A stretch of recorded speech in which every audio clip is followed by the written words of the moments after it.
Have you ever, like, just stopped and thought about reincarnation? You know, this idea that maybe, just maybe, this whole life thing isn't a one-time deal. Yeah, it's definitely one of those concepts that kind of gets you thinking, right? It's fascinating how this idea of rebirth pops up across so many different cultures and traditions. I mean, you see it in Hinduism, Buddhism, even some little whispers of it in Western thought. The cycle of life, death, and back again. Hmm. It's like humanity's been kind of obsessed with this idea for, well, forever. Totally. It's like this grand cosmic game of soul musical chairs. You hear these stories, right, about people maybe leveling up their karma, getting another shot at things. You might have even daydreamed about it yourself. Yeah. Like, who were you in a past life? Were you like Cleopatra, a samurai warrior, Uh-huh. Yeah, or maybe just a really chill houseplant. right? But then you stumble across a thinker like Osho. And he basically comes in and said, whoa, whoa, hold up a sec. You might be getting the whole reincarnation thing a bit mixed up. What's so interesting about Osho is he doesn't just trash the whole idea of reincarnation. He actually dives in and gives us a totally different way of understanding it, like a complete rethinking of what it means.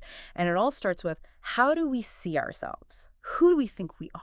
Okay, yeah, let's get into that because I think for most people, reincarnation is kind of straightforward, right?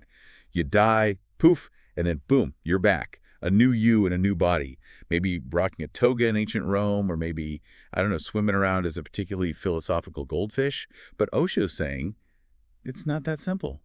Not quite. I mean, he even jokes about it. He's like, listen, you're probably not going to come back as that super rich prince you've always secretly imagined, or even a parrot that can recite Shakespeare, you know. Oh man, there goes my dream of ruling a tiny but fabulous European country in my next life.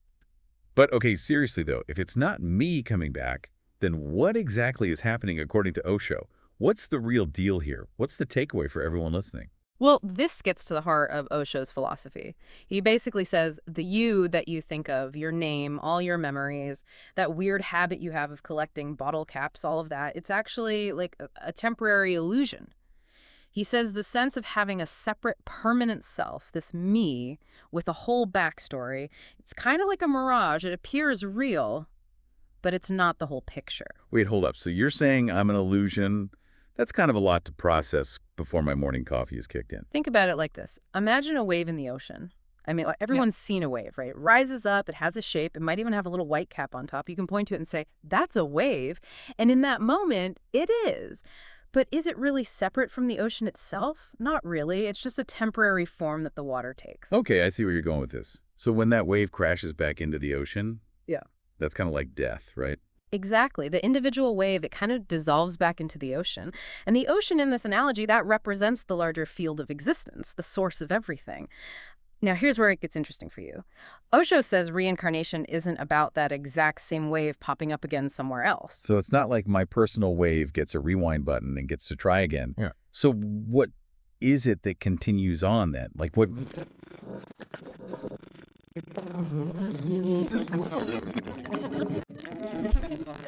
What persists is like the underlying energy, the life force itself. It's almost like the water that made up your wave goes back into the ocean, right? And it's available to become part of new waves, new forms. But the specific shape of your wave, that's gone. It's like, think about things like your thoughts, your emotions, even your karma. And remember, karma for us is basically this idea of cause and effect related to your actions. It's like those things are kind of like ripples that continue to affect the ocean, even though your specific wave isn't there anymore.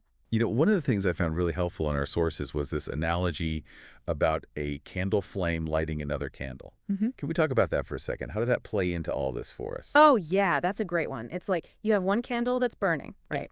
And you use its flame to light another candle. Now, the flame doesn't physically jump from one candle to the other. Instead, the energy of that first flame, it ignites the wick of the second candle, and boom, you have a new flame. The connection isn't that the same flame exists in two places, but that the fire itself continues on in a new form. That's how Osho sees the life force continuing. That really helps clarify things. Yeah. So if this is how Osho views reincarnation, what does he say about all this talk about past lives, like all those books you see, past life regression therapies, all that stuff? Well, this is where Osho's perspective gets really interesting. He suggests that a lot of this fascination with past lives, and especially the stories people come up with, it might actually be coming from the ego's need to feel permanent, important, like it has a big purpose. It's much more exciting to imagine yourself as a knight in shining armor or a famous artist in a past life, right? Than, say, someone who spent their life as a I don't know, a cobbler or something. Yeah, exactly. You never hear anyone saying, oh, in a past life, I was a totally average accountant in 1642. It's always something glamorous. Uh-huh, right. And Osho believes that this desire for a grand, important personal history, it kind of fuels the belief in a very personal, specific reincarnation journey. It's like a way for the ego to feel special. But from Osho's point of view, it's still holding on to that illusion of a fixed, unchanging self. So when someone says, oh, I was totally a queen in a past life, that's basically their ego trying to get a VIP pass to cosmic coolness. It's definitely a part of it, yeah. You see, the ego, deep down, it's terrified of completely disappearing. The idea of not existing after death, that's a scary thought. So the belief in personal reincarnation, it's almost like a comforting safety net, like a promise that I, in some form, will continue on. Yeah, I get that. The alternative can feel a bit like Yeah, the end of the show, right? right, exactly. But Osho, he kind of reframes this whole idea of finality. He suggests that birth and death, they're not these huge beginnings and endings like we think they are. They're more like transitions, he says. Almost like changing clothes. The outfit changes, but the essence underneath, that pure consciousness, that's always there. It was never really born, and it can never really die. Okay, so let me see if I've got this straight. Reincarnation isn't about me starring in my own personal historical drama, playing different roles in different lifetimes. It's more about the flow of life itself, like that underlying energy, just expressing itself in different forms. Kind of like how water can be liquid or ice or steam. Right. You got it. That's a really clear way to understand it. And now here's where it gets really fascinating.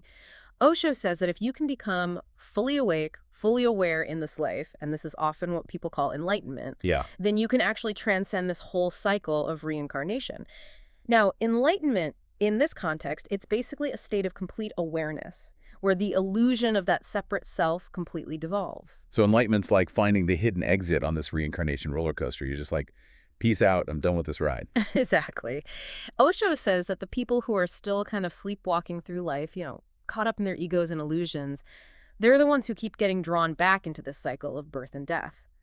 But if you reach that full awareness, you realize your individual self is just an illusion, and you merge back into that bigger reality, that source of everything. No more need for rebirth. So basically, if I keep going through life half asleep, I'm more likely to end up back here or who knows where, doing who knows what. Maybe you'll be that accountant after all. That's the idea. It's like this unconscious momentum that keeps you on that cycle. Okay, so let's recap all this for everyone listening. What are the key takeaways here from Osho's view of reincarnation? Okay, so first of all, remember, as you know it right now, your personality, your memories, that doesn't come back in the traditional sense. Your individual identity, it's temporary, like that wave we talked about. Got it. Reincarnation isn't about me getting a sequel in a different costume. Yeah. It's about the whole of existence continuing in all its different forms. Precisely. Osho is saying that reincarnation is this ongoing flow of life energy, not about souls taking a personal journey from one body to the next. And this whole fascination with past lives, trying to figure out if you were best friends with Cleopatra or whoever, that's mostly our ego's way of dealing with the fear of disappearing. Exactly. The ego wants to feel permanent, important, and the idea of past lives really feeds that desire. But there's a way to break free from this cycle, right? Right. Through enlightenment. If you become truly aware in this life, you can basically step off the reincarnation train. That's the ultimate liberation in Osho's view. You see through the illusion of a separate self and merge back into the vastness of existence. So it sounds like Osho isn't really concerned with who you might have been in some past life. Yeah. He's more interested in whether you're truly awake and present right here, right now, in this life. Absolutely. The focus shifts from speculating about past and future lives to really experiencing the fullness of this moment right here. It definitely makes you rethink things, doesn't it? Life, death, even who you think you are when you look in the mirror. It really does. It raises this huge question for all of us. If the self we hold on to is actually more fluid and temporary than we believe, then how does that change how we live our lives today? That's something worth thinking about.